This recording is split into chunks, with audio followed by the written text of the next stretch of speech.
Break के बाद स्वागत है आप सभी का। सिंचाई का पानी उपलब्ध कराने की मांग को लेकर श्री गंगानगर के घड़साना एसडीएम ऑफिस पर किसानों का महापड़ाव 10वें दिन भी जारी है। कई इलाकों से बड़ी संख्या में किसान ट्रैक्टर ट्रॉली लेकर एसडीएम ऑफिस पहुंच रहे हैं। किसानों ने चेतावनी दी, गुरुवार से एसडीएम कार्यालय के साथ साथ एसडीएम आवास का भी घेराव करेंगे। इतना ही नहीं, किसानों ने बीकानेर के क्षेत्र में 620 आरडी हेड पर कब्जा करने की भी घोषणा की है। किसानों की चेतावनी के बाद प्रशासनिक अमला हरकत में है और किसानों से बातचीत के लिए मौके पर पहुंचा है। जानकारी के मुताबिक बीएसएफ कैंपस में संयुक्त किसान मोर्चा और प्रशासन के बीच बातचीत होगी। ਜਿਹੜਾ ਸਾਡਾ ਪ੍ਰਚਾਰ ਹੈ ਗਾਂਵ-ਗਾਂਵ ਦੇ ਵਿੱਚ ਅਸੀਂ ਟੋਲੀਆਂ ਬਣਾਈਆਂ ਹੋਈਆਂ ਹੈ। ਪ੍ਰਚਾਰ ਸਾਡਾ ਫੁੱਲ ਚੱਲ ਰਿਹਾ ਹੈ। ਸਵੇਰੇ 10 ਵਜੇ 620 ਹੈਡ ਦੇ ਉੱਤੇ ਕਬਜ਼ਾ ਕਰ ਲਾਂਗੇ ਔਰ ਇੱਥੇ ਜਿਹੜੀ ਗੜਸਾਣੇ ਦੇ ਵਿੱਚ ਵੀ ਕਿਸਾਨਾਂ ਦੀ ਗਿਣਤੀ ਵਧੂਗੀ। 4 ਸਵੇਰੇ ਟਰਾਲੀਆਂ ਲਾਈਆਂ ਜਾਣਗੀਆਂ। ਜੇ ਐਸਡੀਐਮ ਦੇ ਘਰ ਨੂੰ ਸਾਨੂੰ ਰੋਕਣਾ ਪਿਆ, प्रशासन इत्थे नहीं आया, एसडीएम के घर 4 सवेरे ट्रालियां ला के रोकया जाऊगा। और कल तक बड़ी संख्या में ट्रैक्टर ट्रालियां जब और पहुंच जाएगी तो उसके बाद में एसडीएम का जो निवास स्थान है उसके आगे भी किसानों के ट्रैक्टर ट्रालियां और पक्के तंबू है वो लग जाएंगे।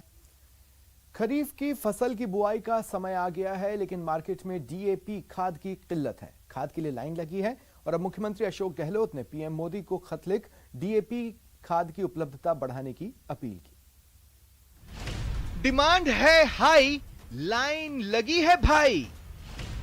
किसानों की लाचारी, खाद के लिए मारामारी। डीएपी का टोटा, लाइन में किसान रोता। लाइन लगी है, लंबी लाइन, इंतजार हो रहा है अपनी बारी आने का। डिमांड ज्यादा है और सप्लाई कम, लिहाजा सब्र का बांध भी टूट रहा है। अगर कोई बीच में लाइन में घुसने की कोशिश कर रहा हो। तस्वीरें दौसा की है, जहां डीएपी खाद की भारी किल्लत है। दरअसल रबी की फसल में डीएपी खाद का उपयोग किया जाता है। दौसा में डीएपी के 5000 कट्टों की डिमांड है, लेकिन पहुंचे सिर्फ 700 कट्टे। क्रय विक्रय सहकारी समितियों का कहना है कि अभी सप्लाई कम है। हाल यह है कि 10 से 15 कट्टों की डिमांड करने वाले किसान को 1-2 कट्टा ही मिल रहा है। किसान खाद के लिए लगे हुए हैं लाइन में। 700 कट्टे हैं और किसान है कम से कम 2000। एक किसान को 5 कट्टे 10 कट्टे मांग रहे, उसको 1-1 2-2 कट्टे देके शांत किया जा रहा है। बहुत ज्यादा मारामारी है। लेडीज भी परेशान हो रही है और किसान भी परेशान हो रहा है।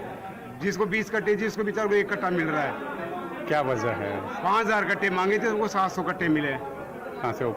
ऊपर से एडवांस पैसा जमा कर रखा है। बाजार में भी क्या किल्लत है डीएपी की? बाजार में भी किल्लत है।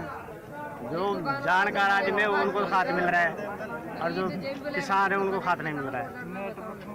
यहाँ बेचने वाले को खाद मिल रहा है, जो दुकानों पे ले जाते हैं पिकअप भर के ले जा रहे हैं उनको खाद मिल रहा है, किसानों को कोई खाद नहीं मिल रहा है। इधर मुख्यमंत्री अशोक गहलोत ने डीएपी की कमी को लेकर केंद्र सरकार को घेरा है। बकायदा प्रधानमंत्री नरेंद्र मोदी को खत लिखा है और डीएपी उपलब्ध कराने की अपील की है। राजस्थान को इस साल खरीफ में भारत सरकार द्वारा 4.5 मैट्रिक टन डीएपी की मांग की गई, जबकि 3.07 लाख मैट्रिक टन डीएपी ही उपलब्ध करवाई गई।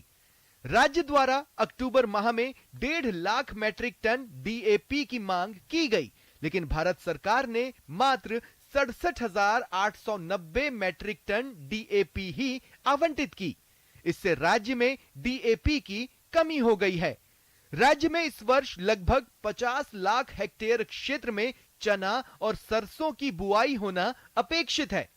मैंने आज माननीय प्रधानमंत्री जी को 15 अक्टूबर तक राज्यों को 2.5 लाख मैट्रिक टन डीएपी उपलब्ध करवाने हेतु पत्र लिखकर अनुरोध किया है। अशोक गहलोत, मुख्यमंत्री। खाद की किल्लत से कालाबाजारी भी बढ़ गई है, लेकिन उम्मीद है कि जल्द ही केंद्र सरकार की ओर से खाद की सप्लाई बढ़ाई जाएगी ताकि किसानों की डीएपी की डिमांड पूरी हो सके। दौसा से न्यूज 18 राजस्थान के लिए आशीष कुमार शर्मा की रिपोर्ट। और वक्त ब्रेक के बाद देखिए एक परिवार पर मुश्किलों की दोहरी मौत।